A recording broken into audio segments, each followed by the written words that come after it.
Panama est l'un de ces pays que la majorité des personnes dans le monde réduisent mentalement à une seule image simpliste et complètement incomplète. Le canal de Panama.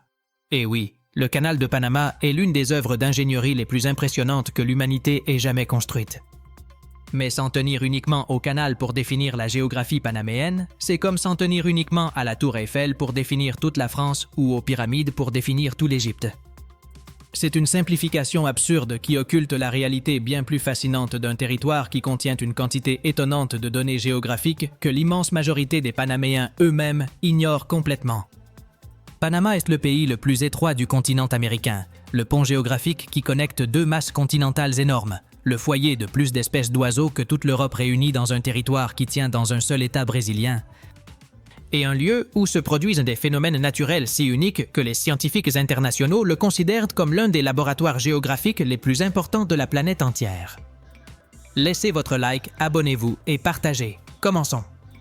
Le premier fait surprenant qui devrait changer votre façon de voir la géographie de Panama est que ce pays est le seul endroit de la planète Terre où vous pouvez voir le soleil se lever au-dessus de l'océan Pacifique et se coucher sur l'océan Atlantique le même jour sans vous déplacer de plus de 80 km en ligne droite.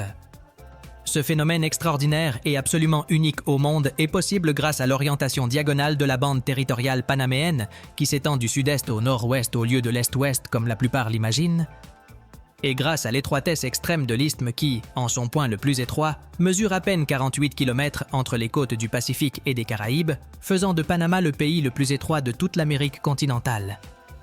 Ce phénomène de lever du soleil sur un océan et coucher du soleil sur un autre a été exploité touristiquement par les Panaméens qui offrent des tours depuis la ville de Panama où les visiteurs déjeunent en regardant le lever du soleil sur le Pacifique et dînent en regardant le coucher du soleil sur les Caraïbes le même jour.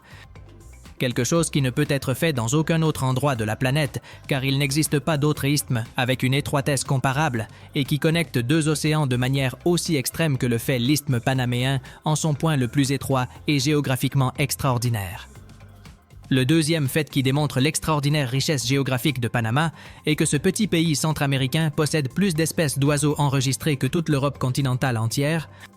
une statistique véritablement étonnante qui devrait faire réfléchir profondément toute personne sur l'incroyable biodiversité concentrée dans un si petit territoire. Selon les données de la Société Audubon de Panama et de l'Union internationale pour la conservation de la nature,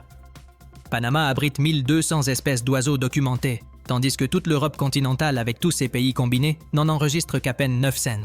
Cela signifie qu'un pays de 75 417 km², plus petit que la Caroline du Sud aux États-Unis, abrite plus de diversité ornithologique que tout un continent des millions de fois plus grand. La raison est la position stratégique de Panama comme pont biologique entre deux continents, où convergent des espèces sud-américaines, centra-américaines et nord-américaines dans des forêts tropicales, des mangroves côtières, des îles océaniques et des forêts nuageuses qui offrent des habitats spécialisés pour des espèces endémiques qui n'existent nulle part ailleurs sur Terre et qui convergent grâce à la position géographique privilégiée de Panama comme point de rencontre biologique continental. Le troisième fait est l'existence de l'archipel de San Blas, 363 îles tropicales paradisiaques sur la côte caribéenne orientale qui appartiennent administrativement et territorialement au peuple indigène Kuna, faisant d'eux l'un des rares peuples indigènes au monde à exercer un contrôle souverain absolu sur un archipel entier au sein d'un État-nation moderne.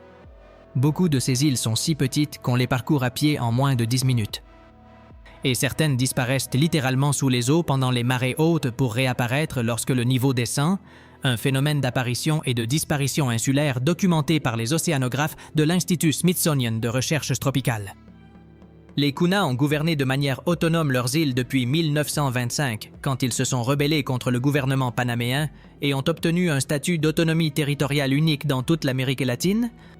où la majorité des peuples indigènes ont été violemment dépouillés de leurs territoires côtiers et insulaires pendant la colonisation européenne et le développement économique postérieur. Le quatrième fait est l'île Coiba, la plus grande île de toute l'Amérique centrale et un ancien pénitencier de haute sécurité converti en patrimoine de l'humanité par l'UNESCO qui abrite l'une des dernières grandes réserves de biodiversité marine vierge du Pacifique tropical américain. Coiba fut une prison de 1919 à 1991, 72 ans d'isolement forcé pendant lesquels l'absence totale d'activité humaine a permis aux écosystèmes de se développer sans aucune pression pendant 3 générations complètes. Aujourd'hui, les biologistes du Smithsonian ont documenté 760 espèces de poissons, 147 espèces d'oiseaux, 36 mammifères et 33 espèces de requins différentes, y compris des requins-baleines, des requins-marteaux et des raies mantas géantes qui utilisent les eaux protégées comme zone de reproduction, faisant de Coiba l'un des sanctuaires marins les plus importants, les plus biodiversifiés et les plus scientifiquement précieux de l'hémisphère occidental de la planète. Le cinquième fait est que Panama est le seul endroit au monde où la cordillère des Andes d'Amérique du Sud et les montagnes rocheuses d'Amérique du Nord se connectent à travers une chaîne montagneuse mineure appelée Cordillère centrale américaine, créant une continuité ininterrompue de plus de 15 000 km de la Terre de Feu à l'Alaska. La chaîne montagneuse la plus longue et continue de la planète est l'une des formations géologiques les plus étendues et extraordinaires de tout le système solaire connu,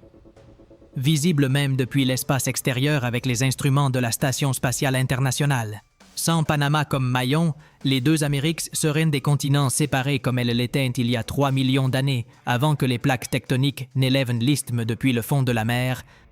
changeant pour toujours les courants océaniques, les schémas climatiques et les routes migratoires des animaux terrestres dans tout l'hémisphère occidental. Le sixième fait est le lac Gatun dans le bassin du Canal, qui fut en 1913 le plus grand lac artificiel du monde avec 425 km² de surface en endiguant le fleuve Chagres. Mais l'extraordinaire n'est pas sa taille, mais que lors de sa création, il a inondé une vallée entière avec des montagnes, des villages et même une ville complète appelée Gatun. Et aujourd'hui, les pics des montagnes submergées dépassent comme des îles vertes sur la surface, créant un paysage surréaliste d'îles montagneuses au milieu d'un lac artificiel que les touristes en croisière sur le canal photographient sans savoir que ces îles sont les sommets de montagnes ensevelies délibérément sous l'eau par l'ingénierie humaine il y a plus d'un siècle. Laissez votre like, abonnez-vous et partagez. Le septième fait est la comarque Njebe-Buglé, le plus grand territoire indigène de Panama avec presque 7000 km² où vivent plus de 200 000 personnes qui conservent leur langue, leurs traditions agricoles et leur organisation sociale ancestrale dans un territoire de montagnes escarpées, de rivières puissantes et de forêts nuageuses qui constituent l'une des zones les plus isolées et culturellement intactes de toute l'Amérique centrale. Sa topographie extrêmement accidentée a servi pendant des siècles de barrière naturelle contre la colonisation et la modernisation forcée, permettant que des cultures et des écosystèmes qui ont disparu dans d'autres régions centra-américaines survivent jusqu'à aujourd'hui en relatif isolement au sein de cette comarque d'importance culturelle irremplaçable.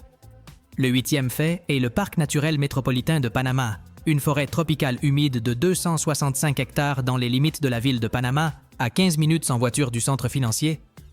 qui fonctionne comme un poumon vert entouré de gratte-ciel. Les visiteurs marchent sur des sentiers de jungle primaire, observent des singes, des paresseux et des toucans, et en levant les yeux, ils voient les gratte-ciel de Punta Pacifica briller au-dessus de la cime des arbres, un contraste si extrême entre nature et modernité qui a fait du parc l'une des attractions les plus visitées de la capitale pour les touristes qui ne s'attendent pas à trouver un écosystème de forêt tropicale au sein d'une métropole de 2 millions d'habitants.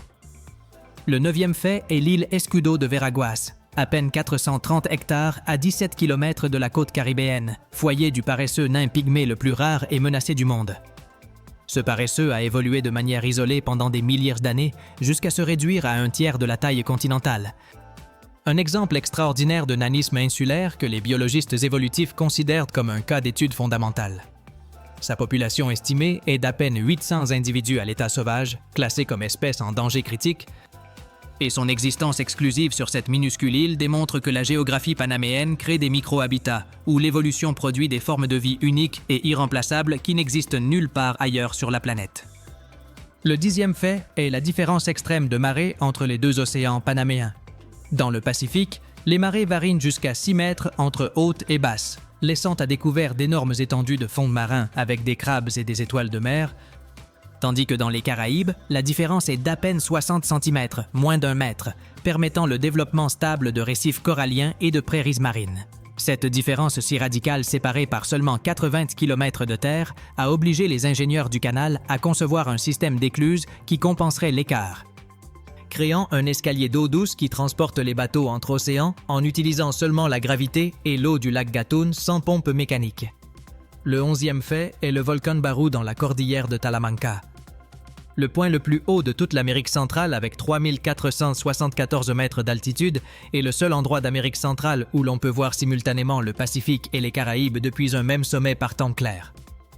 C'est un volcan endormi techniquement actif selon les volcanologues avec sa dernière éruption il y a 500 ans, et son potentiel futur pourrait affecter les villes de Boquete et David, rappelant que la géographie panaméenne n'est pas seulement biodiversifiée, mais aussi potentiellement dangereuse comme partie de la ceinture de feu du Pacifique. Le 12e et dernier fait est la station de surveillance environnementale de Barro Colorado, une île de 15 km² de forêt tropicale créée par le barrage du lac Gatun qui fonctionne depuis 1923 comme la station de recherche biologique tropicale la plus ancienne du monde opérée par le Smithsonian.